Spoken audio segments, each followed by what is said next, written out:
Assalamu alaikum students, how are you? I hope you are all well. Today we start lecture number 2 from June assignment, chapter number 6. Is that clear? बेटा हम पढ़ रहे थे chapter number 6 जिसका नाम है trade and commerce. Trade means तिजारत करना एंड कॉमर्स मीन्स कारोबार, बिजनेस, ट्रांजैक्शंस वगैरह। ठीक है। Today we start reading from this paragraph. Another important source of income for a country, especially Pakistan, is money sent home by people who work overseas. ठीक है कि इस line में वो हमें ये बता रहे हैं कि एक मुल्क के लिए जो दूसरे ज़राए हैं, एक अहम जो ज़रिया है आमदनी हासिल करने का, स्पेशली पाकिस्तान के लिए, is money sent home by people, वो रकम है जो लोग अपने घरों में वापस भेजते हैं, हु वर्क ओवरसीज़, जो बैरून मुल्क में काम करते हैं। ठीक है। ओवरसीज़ मीन्स बैरून मुल्क। लास्ट जो पेज हमने रीड आउट किया है उसमें हमने इसका मीनिंग जो है वो क्लियरली देखा था कि ओवरसीज़ का क्या मतलब है। वो लोग जो बैरून मुल्क अपने घर छोड़कर जाते हैं और वहाँ से इनकम हासिल करके वापस अपने वतन भेजते हैं। ठीक है। Hundreds of thousands of Pakistanis work abroad. ठीक है। सैकड़ों और हज़ारों पाकिस्तानी जो हैं वो बाहर के मुल्कों में काम करते हैं, specially in the oil industry in Saudi Arabia, ख़ास तौर पे सऊदी अरेबिया की ऑयल इंडस्ट्री में। ठीक है। ऑयल की कारखानों में, सनतों में, गल्फ स्टेट्स में, खलीजी रियासतों में, where wages are much higher than they are at home, जहाँ पे उनकी उजरतें, वेजेस मीन्स उजरतें, अर्निंग, जो वो इनकम हासिल करते हैं वो बहुत ज़्यादा होती हैं than they are at home, जितना कि उनकी अपने मुल्क में होती हैं। ठीक है। इन 2001 दीज एक्सपेट्रिएट्स, ये जो एक्सपेट्रिएट्स का मतलब होता है बैरून मुल्क रहने वाले लोग। ठीक है। जो अपना वतन छोड़कर दूसरे मुल्क में इनकम के लिए, अर्निंग के लिए जाते हैं। सेंट होम अब्रॉड $2 बिलियन, वो अपने मुल्कों में $2 बिलियन जो हैं वो पैसे वापस भेजते हैं वहाँ से अर्निंग करके। ठीक है। नेक्स्ट जो हमारी यहाँ पे पैराग्राफ है वो है international trade. No country in the world can produce everything it needs for its people. ठीक है। कोई भी मुल्क दुनिया में ऐसा नहीं है जो अपने लिए हर चीज़, ज़रूरत की हर चीज़ अपने लोगों को दे सकता है या उसके लिए पैदा कर सकता है, प्रोड्यूस कर सकता है। Is that clear? उसके बाद कहते हैं even if it can grow enough food. ठीक है। इतना भी नहीं कि वो अपने लिए जो है वो काफ़ी मिकदार में खुराक उगा सकें। ठीक है। And there are only 5 countries on earth, इस ज़मीन पर, इस दुनिया में सिर्फ 5 मुल्क ऐसे हैं दैट कैन डू दैट, जो ऐसा कर सकते हैं। कैसा? कि वो अपने लिए काफ़ी मिकदार में खुराक उगा सकें। इट स्टिल नीड्स मशीनरी, इसके लिए उसको मशीनरी की भी ज़रूरत पड़ती है, ऑयल की भी ज़रूरत पड़ती है, मोटर व्हीकल्स की भी, रॉ मटेरियल की भी, इलेक्ट्रॉनिक्स की भी, थाउजेंड्स ऑफ अदर थिंग्स, और हज़ारों दूसरी चीज़ों की भी ज़रूरत पड़ती है। कि अगर एक मुल्क अपने खाने पीने की ज़रूरतें सारी पूरी कर रहा है तो उसके अलावा उसको जो इलेक्ट्रॉनिक की चीज़ें हैं, उसके अलावा जो मशीनरी है, मोटर व्हीकल्स है, वो भी उसको चाहिए। तो वो सारी ख़ुद तो नहीं ना अपने लिए अरेंज कर सकता, इसलिए वो दूसरे ममालिक से हेल्प उसको चाहिए होती है। ठीक है। ट्रेडिंग बिटवीन कंट्रीज़, ये जो तिजारत मुल्कों के दरमियान होती है, can be much like buying और सेलिंग फॉर आ होम। ठीक है। जिस तरह हम एक घर के लिए चीज़ों को ख़रीदते और फ़रोख्त करते हैं ना अपने घरों के लिए, इसी तरह से कंट्रीज़ की भी जो ट्रेड है वो बहुत ज़रूरी है, या वो भी इसी तरह से होती है कि जिस तरह से एक आदमी अपने घर का सारा जो चीज़ें ख़र्चा है या सारी जो चीज़ें हैं वो ख़ुद नहीं अपने लिए प्रोड्यूस कर सकता, बना सकता, उसी तरह से एक मुल्क जो है वो भी अपने लिए तमाम चीज़ें खुद नहीं प्रोड्यूस कर सकता। Is that clear? Sometimes in a market you may bargain, कि बाज़ात किसी मार्केट में आप बातचीत कर सकते हैं, बट इन अ शॉप, लेकिन किसी एक दुकान में, you usually know the price and पे, आप उसमें उसकी प्राइस जानते होते हैं पहले से, जैसे कि फ़िक्स प्राइस होती है और आपको वही अदा करनी पड़ती है। ठीक है। कुछ दुकानों में आप बहस कर सकते हैं, बातचीत करके, रेट करके चीज़ ले सकते हैं, लेकिन कुछ की प्राइस फ़िक्स होती है जो कि आपको पे करनी पड़ती है। Problems in international market are, ये तो थी जी अपने मुल्क की जो मार्केट है उसमें हम ऐसा कर सकते हैं, लेकिन जो इंटरनेशनल मार्केट है, जो बैनुल-अक़वामी मार्केट है, मंडियां हैं, वहाँ की जो प्रॉब्लम्स हैं वो कुछ और हैं। The country that may want your goods, एक मुल्क जो आपकी चीज़ें ख़रीदना चाहता है, ठीक है, may not have any thing that you want, उसके पास वो चीज़ नहीं है जो आप चाहते हैं, ठीक है।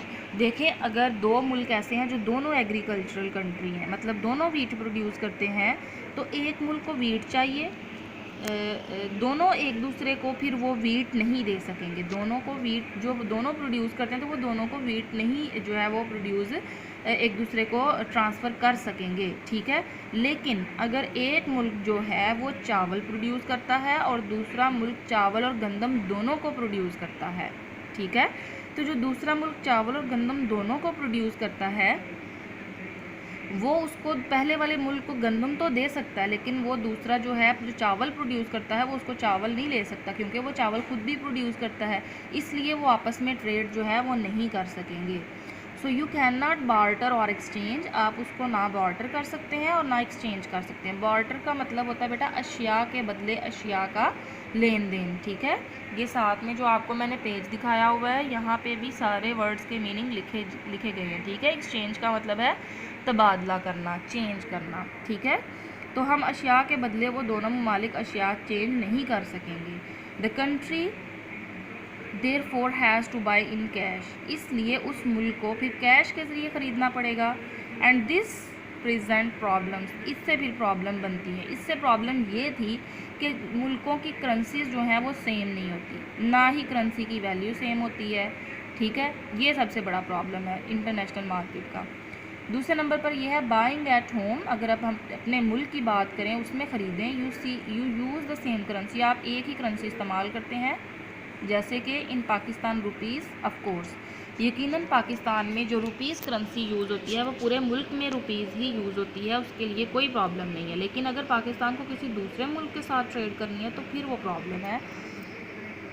In world wide trading each country has its own currency, हर मुल्क की अपनी करेंसी होती है, ठीक है। दुनिया में जब ट्रेडिंग होती है तो हर मुल्क की अपनी करेंसी होती है। And the value of this compared with other currencies, और अब जब इनकी वैल्यू को हम कंपेयर करते हैं दूसरे मुल्कों के साथ, changes from day to day often from hour to hour, बाज़-औक़ात वो दिन ब दिन चेंज होती है और बाज़-औक़ात घंटे के बाद भी वो हर घंटे के बाद भी प्राइस चेंज होती रहती है उनकी वैल्यू। जैसे डॉलर है बेटा, डॉलर की जो वैल्यू है वो दिन ब दिन और घंटे बाद भी अगर हम चेक करें तो वो चेंज होती रहती है, ठीक है।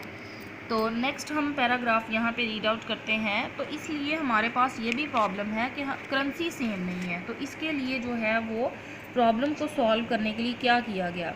Today this problem is solved by agreeing to use one currency for international trading, ठीक है, कि आज के दौर में इस प्रॉब्लम को हल किया गया है। वो कैसे, इस मुआहदे पर, इस बात पर मुत्तफिक होकर, एग्रीइंग का मतलब होता है मुत्तफिक होना, कि एक ही करेंसी यूज़ की जाएगी इंटरनेशनल ट्रेडिंग के लिए।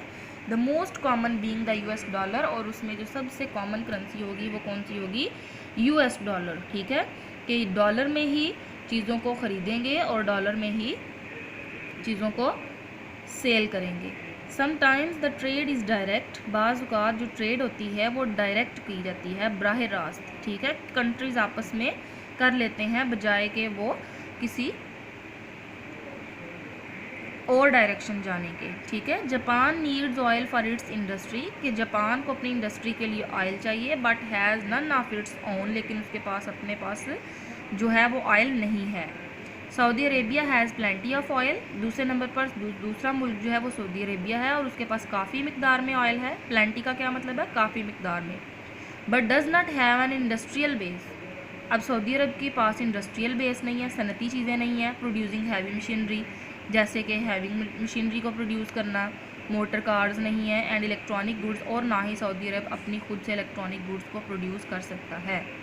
The obvious answer for these two countries, Japan और सऊदी अरेबिया दोनों कंट्रीज़ के लिए जो बिला शक व शुबा आंसर होगा वो ये होगा, is to exchange goods with cash, कि वो अपनी चीज़ों को कैश के ज़रिए से एक्सचेंज कर लें, ठीक है, तबादला कर लें, कि कैश के ज़रिए वो जितनी चीज़ों की उनको ज़रूरत है, जितना ऑयल जापान को चाहिए वो कैश के ज़रिए ऑयल ले ले, और जितनी मशीनरी की ज़रूरत है सऊदी अरेबिया को वो जापान से कैश के ज़रिए मशीनरी परचेज़ कर ले। If the two do not balance, अगर दोनों का आपस में बैलेंस नहीं होता, फ़र्ज़ करें कि जापान को ऑयल ज़्यादा चाहिए है और सऊदी अरेबिया को मशीनरी कम चाहिए है, तो इसलिए अगर तो उनको बैलेंस में चाहिए कि जितना ऑयल उसको चाहिए उतनी ही उसको मशीनरी चाहिए, तो फिर तो वो चीज़ों को एक्सचेंज कर सकते हैं, उनकी प्राइजेज़ अगर सेम हो तो। लेकिन अगर जापान को ऑयल ज़्यादा चाहिए और सऊदी अरेबिया के पास जो मशीनरी है वो कम होनी चाहिए, उसको कम चाहिए, तो फिर वो कैश के ज़रिए से करेंगे अपनी उसको ट्रेड को बैलेंस करने के लिए, ठीक है। ये देखें नीचे उन्होंने आपको पिक्चर में भी दिखाया है कि सऊदी अरेबिया और जापान जो हैं वो आपस में डायरेक्ट ट्रेड कर सकते हैं, किस तरह से, कैश के ज़रिए से। नेक्स्ट है sometimes the trading is a bit more complicated as shown in the drawing below. नीचे ड्राइंग में एक आपको फिगर दिखाया गया है, ड्राइंग में ये बता रहे हैं कि बाज़ औक़ात जो ट्रेड होती है ना वो कॉम्प्लिकेटेड होती है, पेचीदा होती है, कि कुछ ममालिक ऐसे होते हैं उनको वो चीज़ें नहीं चाहिए होती हैं, लेकिन मुल्कों को उनके साथ ट्रेड करनी होती है क्योंकि उनकी चीज़ें उनको चाहिए होती हैं, ठीक है। तो फिर उसके अलावा फिर उनके जो आने जाने के अखराजात होते हैं वो भी बहुत ज़्यादा होते हैं, इसलिए से फिर जो कैश होती है ना वो एक बेस्ट चीज़ होती है, करेंसी जो होती है वो बेस्ट चीज़ होती है, जिसके ज़रिए से लोग जो हैं वो आपस में ट्रेड कर सकते हैं, ईजीली चीज़ों को ख़रीदो फरोख्त कर सकते हैं। Is that clear. यहाँ पे जो इन्फॉर्मेशन बॉक्स है उसमें थोड़ा सा आपको बताया गया है, the euro the common currency of European Union. European union जितनी भी रियासतें हैं उनमें सारी जो कॉमन करेंसी यूरो यूज़ होती है। इज़ आल्सो ट्रेडिंग करेंसी, ये ट्रेडिंग करेंसी भी है, डॉलर के साथ साथ यूरो भी ट्रेडिंग करेंसी है, second to the US dollar, ठीक है, दूसरे नंबर पर डॉलर भी। The euro is the official currency of 16 out of the 27 members states of the European Union. European Union की 27 जो स्टेट मेंबर्स हैं, ठीक है, मेंबर स्टेट्स हैं, रियासतें हैं, उनमें से 16 जो स्टेट्स हैं, 16 रियासतें जो हैं उनकी करेंसी यूरो है, ठीक है। इसलिए यूरो एक जो है वो बहुत ही इम्पोर्टेंट करेंसी है जो कि ट्रेडिंग के लिए भी यूज़ होती है। Is that clear.